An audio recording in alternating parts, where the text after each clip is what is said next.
민희진이 뭔가 배임적인 행위나 이런 것들을 하지 않는 이상 5년 동안 대표이사를 하도록, 그럼 이제 김앤장은 왜 졌냐, 하이브와 김앤장은 왜 졌냐, 그거를 좀 말씀을 드리자면 그냥 200억 원을 그냥 땅에다가 쏟아 부어야 되는 거예요.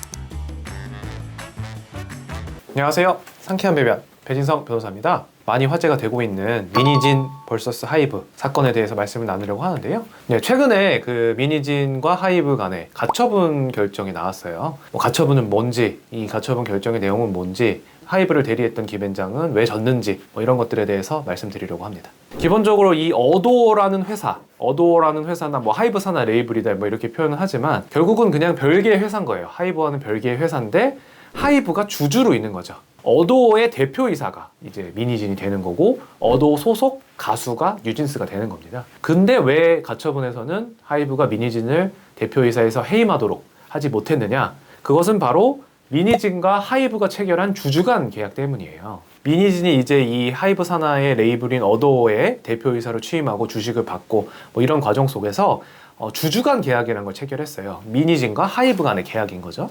그 계약서에 따르면 민희진이 뭔가 배임적인 행위나 이런 것들을 하지 않는 이상 5년 동안 대표이사를 하도록 해임을 하지 못하는 규정이 있습니다. 그래서 이 규정에 따라서 하이브가 민희진을 해임을 하지 못하는 거죠. 이 가처분의 핵심은 이 조항에 따라서 민희진이 이런 배임적인 행위를 해서 하이브가 해임을 할 수가 있느냐, 아니면 민희진이 배임적인 행위를 했다고는 볼 수가 없어서 이 계약서에 따라서, 주주간 계약에 따라서 민희진을 하이브가 해임할 수 없느냐, 이 싸움으로 이제 결정이 되는 것이죠. 그래서 결국은 이 사건의 핵심은 이 주주간 계약에 있는 상법상 이사 해임 사유, 민희진이 상법상 이사 해임 사유를 했냐 안 했냐, 이걸로 이제 결정이 나게 돼 있는 거예요. 여기에서 가장 중요한 게 입증 책임입니다.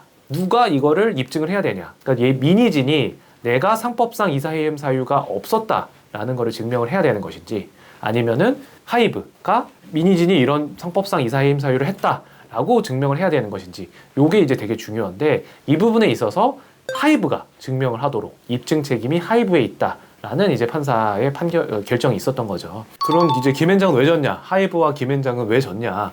그거를 좀 말씀을 드리자면, 가처분이라는 절차가 굉장히 짧게 밀도 깊게 진행되는 편이에요. 근데 이 짧고 밀도 깊은 시간 동안 민희진이 잘못한 것에 대해서 명확한 입증을 하지 못했던 것 같아요. 저희가 가처분 결정 단계에서는 소명이라는 단어를 쓰는데요. 이 소명이 부족하였다라는 단어가 굉장히 많이 나옵니다. 이제 하이브와 김앤장 변호사들이 민희진이 뭔가 구체적인 잘못을 했다라는 것을 명확하게 입증을 하지 못했다라는 거죠. 그래서 본안에서는 이 부분이 있어서 달라질 것인가가 굉장히 쟁점이 될 것 같아요. 본안 같은 경우에는 가처분 단계보다 훨씬 길고 준비할 시간이 많고 자료 수집을 할 수 있는 가능성도 훨씬 높아지기 때문에, 이 단계에서 과연 하이브가 민희진이 어떤 구체적인 잘못을 하였다라는 것을 입증할 수 있을 것인지가 결국은 이제 향후 재판의 쟁점이 될 것 같습니다.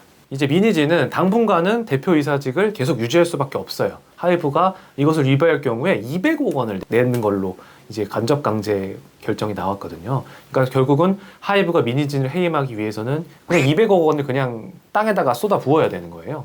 하이브 입장에서도 나중에 이게 뒤집힐 수는 있겠지만 당장 민희진을 해임할 수가 없는 거죠. 결국은 이제 1심 판결, 하이브에서 민희진을 상대로 어떤 소송을 제기할 것이고, 그 1심 본안 판결이 나오면 그 판결에 따라서 사실은 이 문제가 1차적으로 해결이 되지 않을까 싶습니다. 네, 그렇지만 저는 또 한편으로는 판사의 입장이 좀 공감이 되기는 해요. 왜냐면은 뉴진스를 데리고 나갈 수도 있나? 라고 생각만 하는 것만으로 뭔가 잘못을 했다라고 확정적으로 인정하기가 좀 어려울 수도 있겠다라는 생각이 들긴 하거든요. 그렇지만 제가 생각했을 때는 그 정도의 수준이 단순히 생각만 한 게 아니라 실행 직전까지 갔었던 것으로 보이는데, 그랬다라고 한다면은 대표이사를 선임하고 해임할 수 있는 기본적인 주주로서의 권리를 제한할 정도의 수준인가 과연? 저는 좀 그것에 대한 의문이 있어서 나중에 본안에서는 결과가 충분히 달라질 수도 있지 않을까. 이 결정이 나왔다 그래서 민희진이 이겼고 이제 끝났다 이렇게 생각하시면 안 되고, 나중에 얼마든지 반대되는 결론이 나올 수 있을 것 같습니다.